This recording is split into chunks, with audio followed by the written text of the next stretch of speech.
Today I'm here to show you how to download the Whiteboard software that is the same for the MyViewBoards. This is a nice feature because you can make your whole presentation on your personal device and then later put it on the viewboard. I'm on myviewboard.com/download and I'm going to click on the Whiteboard. It will then take me to the downloads page, which will show me the different applications depending on my device, whether it be Windows, Android, or iOS.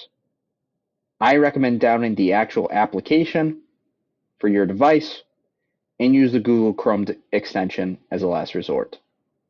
Once you click on it, it will start downloading and will show up on your desktop. This is the desktop application right here, and any presentations you save will be in this OLF format, which can only be opened through the MyViewed Whiteboard. Whenever you click on the MyViewed Whiteboard, it will open up to a blank page